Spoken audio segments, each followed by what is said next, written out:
Hi and welcome. My name's Alec at Coaching the Red Line, and this is Naj.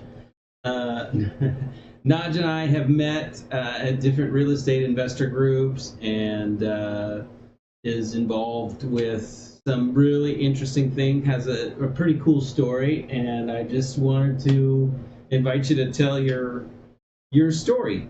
And we could start at the beginning, or we could start pretty much wherever you want. Sure. It's an honor to be at your podcast, and I appreciate it. Thanks for the invite. So again, my name is Naj Atai, and I live here around the Spokane. Nice. So you've got a really interesting story of living in Afghanistan and coming to Spokane, and I wonder how much of that story you can tell. Oh, great. Well, I came to the United States in 2017. I worked with the U.S. Army as an interpreter. Okay. English is my fourth language. And I came here in 2017. Then I lived in Seattle for a little bit, for around like 2 years. Then I decided to continue or pursue my dreams, which was one of my, basically my parents' dream for me to do a higher education. Okay. So I've been school scouting and stuff, and I found Whitworth. And okay. I didn't realize that you went to Whitworth. Yeah. Okay. Yes, I got my bachelor's degree from Whitworth in business administration. Okay. Yeah. How long did it take you? Pretty much like on and off. It took me around like almost 5 years. Okay. Are you still Yes. paying for it? I am. It's a private school. Good. Yeah. How did it go for you? What was the highlight of Whitworth? Your college education? What was that? Oh, Whitworth was great. It actually did allow me to study on my own time and on my own pace. Mm-hmm. Coming here, I moved from Afghanistan with like $50 in my pocket, landing in Seattle with zero help, knowing no one, just a friend of mine that used to live there. Okay. And I had to work. The first 2 years, I worked really hard, and didn't make sense. I had to study, but I found Whitworth because the reason I chose Whitworth because they allowed a nightly program, like continuing studies, Yeah. where I could work during the day and study during the night. Okay. And one of the highlight was just because like I loved the program, and proudly I graduated with 3.9 GPA. Yeah, smart guy. Kinda. So 4 languages. You told me before that you had to learn 4 languages Yes. in order to work with the forces in Afghanistan. Yes. How did that come about for you? Oh, well, I was young. My dad worked for almost 2 decades for the United States as a semi-truck driver. Okay. And every time he was coming home and he was telling me that, hey, you got to learn English because a lot of people are working with U.S. forces and they're interpreter. I like seeing you being there. And that encouraged me. That literally put into my mind that I need to study, I need to learn English, I need to study English. And believe it or not, my learning journey literally took me around 9 months in a private course with a private teacher, and his name is Mirwais Musauer, and he lives in Texas, Nice. and I love that guy and I respect that guy. Cool. Okay, so what are you doing in Spokane? Oh, I work in a financial institution, and I'm a small business consultant. Okay. I help people with a small business lending, Okay. and also I help people with home equity line of credit, Okay. which is abbreviation for HELOC. Okay. And if you have a house, and I go with 80% of your equity of your house, Mhm. so I help people find on financial side. Okay. So Coaching the Red Line is a practice of mine where I do coaching and spiritual direction. And one of the things I like to talk about is how coaching, mentoring, having someone to talk to has been a benefit to my podcast interviewees. What is going on in your life, or have you seen where it was helpful to have someone work with you as a coach? Oh, that's actually a great point. I mean, going into life direction is like you going without anyone like driving. Like you think of yourself like a car, and if you're just driving, there's no driver for you. A coach could be anyone who is like directing you in the right path. And I've been coached for most of the time by my dad and by my teacher, and I've been looking into successful people. Nice. How's that worked out? Looking into successful people, I'm curious what you mean by that. Yeah, looking at the successful people, like learning about their background, how much time they have put, what route did they take, and what things they haven't done, and how much risk taker they are, and looking into them and studying about them into social medias, books and stuff, really caught my attention. Okay. The other thing I talk a lot about is burnout and overload. Just how do you, in your busy schedule, keep a pace that is sustainable and makes sense, and don't get burnt out, and keep your relationships good? And how's that working for you? Oh, it's really a hard one. I mean, I would just say unfortunately, coming from a third world country, seeing all this opportunity that was, and I do not want to take them for like granted.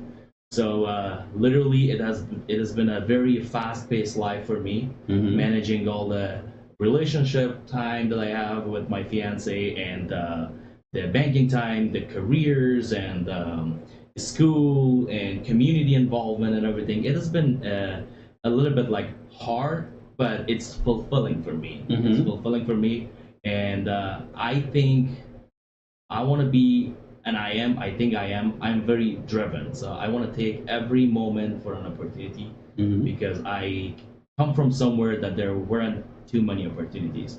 Okay. All right. So this is the second time we've done the podcast.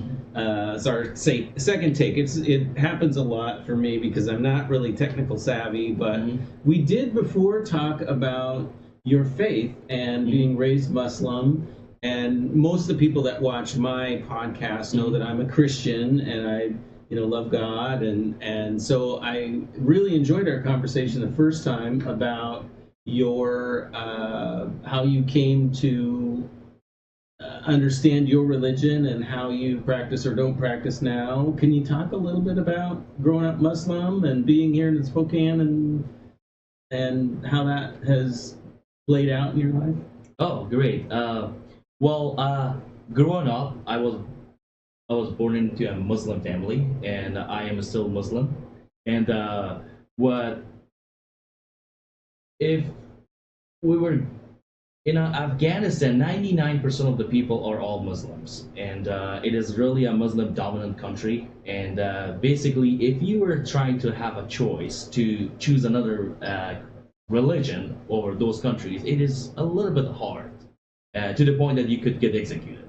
And that's not called a little bit hard. Yeah, that's called something else now. And yes, deadly thing. Like we have like probably 1% of Hindus and Christians in Afghanistan that they're practicing hidely. Like they do it behind the curtain. Right. And coming to United States, I took probably a 7 month of time, like dedicated to study religion as whole. What does religion means? And not just because like I wanted to, because I wanted to have an answer in a conversation for my future kids or someone, that if they want to choose what religion, which one should they do. I think all religions are good. I think all religions are basically talking about the hardcore to get themselves love their God. So, and to me, a religion means like a worldview towards the world, like it's a worldview, how you see the world, how you love people. And at the end of the day, as we look at all the books, like the 4 books from Moses all the way to Judaism to Christianity to Islam, they're all discussing the same things: love God, there's one creator. Okay. I'm tempted. I'm tempted. One of the things we talked about last time was your involvement with uni loader, Oh, and I was wondering if you'd talk a little bit about that. no, absolutely. In my sites, I do set up some market advertisement stuff for a company based out of Oregon called Uniloader. And Uniloader means like or stands for a universal mag loader, which will load all your rifles. So there was like a very genius guy that he came up with the idea of like thinking that people have hard time, especially like senior citizens have a hard time and loading their mags and stuff and they keep wasting their time on their thumbs. So he came up with a great idea to buy one tool that loads all their rifles. Okay. And being around the army and stuff, that got my interest, and I was like, oh, maybe I can help this guy. So I do some marketing for that guy. I do attend to a ton of like gun shows and the stuff. I talk with a lot of like distributors as far as like making some sales. Okay. How's that going? It's going well. It's going well. I have a little bit of traveling and expensive stuff, so beside that, it's fun. Good. How can someone get a hold of you if they want help with business banking or the Uniloader, or just want to, meet up and talk about real estate in Spokane or lending or financial services? Okay. Great. Well, like most of my connections are through LinkedIn, so I prefer like LinkedIn is very good. I have all my contact information in LinkedIn, and my LinkedIn is Naj Atai. I spell it in alphabetical: Nancy Alpha Jack for Naj, and Alpha Tango Alpha India Echo Echo for my last name. Okay. And all right. you put that, and you'll see me with a little short hair, not the long hair. Okay. So you've been in Spokane for a little while. What about Spokane do you really enjoy and love? Oh, honestly, I gotta put this here. When I was living in Seattle for the first 2 years, I was visiting Spokane for school scouting, and I found out Spokane is very slow. Like it is like a slow pace, but a lot of people don't get that. I mean, the thoughts are very individualistic. Like to me, managing my time, doing what I'm doing, following my goals and dreams, I think Spokane has given me those opportunities. And I love Spokane. Talk to me about your goals. I'm really interested. I just told you before that I was really interested in kind of thinking more intently about goals for the year, stretch goals. How have you come to understand goal setting and how that's affected your business and life and work? Great. That's actually great questions. It can be tough, it could be tough, but well, as I mentioned earlier, I think the country that I came from, I think my whole family was kind of like a blue collar job. Like they were like truck drivers, like the electrician. My dad was an electrician, and I have two other uncles that are engineer of electricians, and I have other uncles that are doing like plumbing and all that. So I think I turned out to be the black sheep of the family. Really? So I wanted to break that chain and be someone else for me and for my family and for the community. I thought to do something that is beneficial to me and to give back to community. Okay. So I found my passion into financials, which is very, very like a broad industry that a lot of people are like kind of like struggling into that, and a lot of like when it comes to like schools, the schools are not teaching you the APY, APR, interest, the credit card, and all that. So I chose my passion and my career into that path so I can give back to community. Currently, I go to I just can't recall the two churches that I go and one school that I just go. I just go and I explain to people who don't know about APR, APY, what is a banking, what is a checking account, what is a credit card, how does it work. I just want to give back. I want to give some knowledge back to people who don't really understand how these stuffs are working. Nice. So you do public speaking and yes. Oh, nice. Have you ever tried to figure out how to get paid for that? Never. So as you were asking me earlier, how do you manage? I think what I'm lacking in my life is time. So I don't have a lot of time. I have a lot of time to grasp and give back. Never had the time to think about like personally, how do I make this into a career or something that I can make some money out of it or to give back. So this has been a little bit like struggle for me. Just being one person and having one head right here. So my days are going pretty busy. So Well, never that's where a coach would come in handy. Oh, okay. I'm serious. We could really talk about that. Absolutely. Yeah. Well, last time we talked for like 30 minutes, and I don't know what did we talk about last time that we haven't talked about yet. I mean, truthfully, your story coming here was probably took a lot of time, and it was pretty. It was pretty impactful for me to hear how you worked, with the military and were a interpreter, and how many languages you had to learn, and it was pretty intense. And I realized that, working for the United States government, but having family in Afghanistan is kind of a dangerous. I know. Yes, it was a tough journey working as an interpreter, and I was like literally 18 years old, and I was selected into the most like dangerous province of Afghanistan called Kandahar. Yeah. And I was stationed in Kandahar. I worked there, and I went to multiple like districts of Kandahar, and worked for the army for like the first 2 years. Then the last 2 years I worked for the Special Forces, U.S. Army. Well, one of the things that I've always thought, I'm 63 years old. I've been in business, private.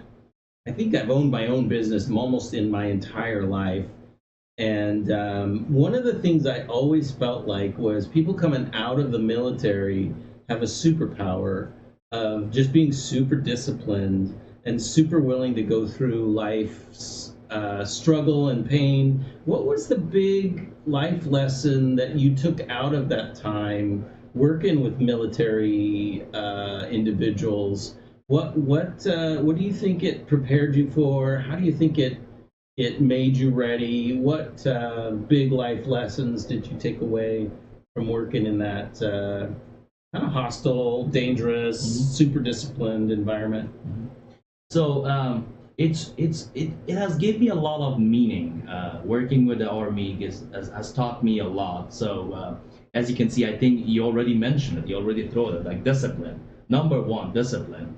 And when it comes to like living into like a civilian world where your mom is hesitating or your parents are hesitating to wake you up from sleep because you're just like you look just so cute in the bed, is way different in the army. So when the alarm clicks, so we had like 2 minutes to just like put everything, all the gear on, and just be ready by the gate. Yeah. So rushing those moments, rushing and being ready and hustling for yourself to be ready up front has taught me a lot. So to act quick, make a decision, and to be very quick about everything.